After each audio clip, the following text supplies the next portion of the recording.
LDF പ്രകടന പത്രികയിൽ എന്തൊക്കെ പ്രതീക്ഷിക്കാം? ഇടതുമുന്നണിയുടെ പ്രകടന പത്രിക യഥാർത്ഥത്തിൽ ഒരു പ്രോഗ്രസ് കാർഡിന്റെ ഒപ്പമുള്ള പ്രകടന പത്രികയായിരിക്കും.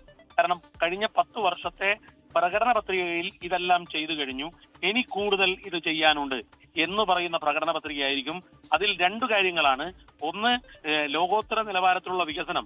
അതായത് നേരത്തെ CPIM-ന്റെ സംസ്ഥാന സമ്മേളനത്തിലും നവകേരള നയരേഖയിലും അംഗീകരിക്കപ്പെട്ടതിന്റെ തുടർച്ചയായിട്ടായിരിക്കും ഒരു നവകേരള നിർമ്മിതിക്കായിരിക്കും അതിൽ ഏറ്റവും പ്രധാനപ്പെട്ട ഊന്നൽ.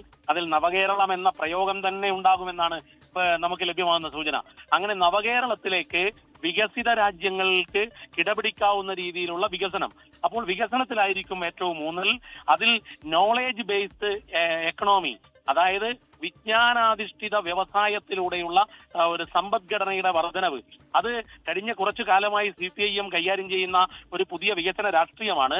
ആ രാഷ്ട്രീയത്തിന്റെ പരിപ്രേക്ഷ്യം ഉൾക്കൊള്ളുന്നതായിരിക്കും ഈ പ്രകടന പത്രിക എന്ന് തീർച്ചയാണ്.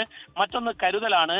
പുതിയ പെൻഷന്റെ പുതിയ തോതിലെ വർധനവ്, പുതിയ മേഖലയിലേക്കുള്ള, അതായത് കഴിഞ്ഞ പ്രകടന പത്രികയിൽ പറഞ്ഞതായിരുന്നു സ്ത്രീകൾക്കുള്ള പെൻഷൻ പദ്ധതി.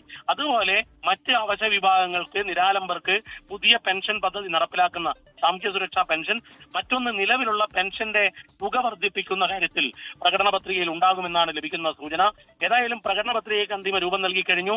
നാളെ മുഖ്യമന്ത്രി പിണറായി വിജയൻ കോഴിക്കോട് CH കണാരൻ മന്ദിരത്തിൽ വെച്ച് രാവിലെ 10 മണിക്കാണ് പ്രകടന പത്രിക പ്രകാശനം ചെയ്യുക. LDF-ന്റെ പ്രധാന നേതാക്കളെല്ലാം അതിൽ പങ്കെടുക്കുന്നുമുണ്ട്. ഏതായാലും കോഴിക്കോട് വെച്ചാണ് ഇക്കുറി പ്രകടന പത്രിക പുറത്തിറക്കുന്നത് ഇടതുമുന്നണിയെ സംബന്ധിച്ചിടത്തോളം പല രാഷ്ട്രീയ മുന്നേറ്റങ്ങളുടെയും തുടക്കം കുറിച്ച ഒരു മണ്ണാണ് കോഴിക്കോട്. പഴയ പാളയത്തെ ആദ്യത്തെ പാർട്ടി ഉൾപ്പെടെയുള്ള കാര്യങ്ങൾ. ഏതായാലും പ്രകടന പത്രികയിൽ പ്രധാനമായും വികസനവും ക്ഷേമകാര്യങ്ങളുമായിരിക്കും. അമൽ, ശരി ദീപക്, എന്തായാലും LDF-ന്റെയും UDF-ന്റെയും പ്രകടന പത്രികകൾ നാളെ ഇറങ്ങുകയാണ്.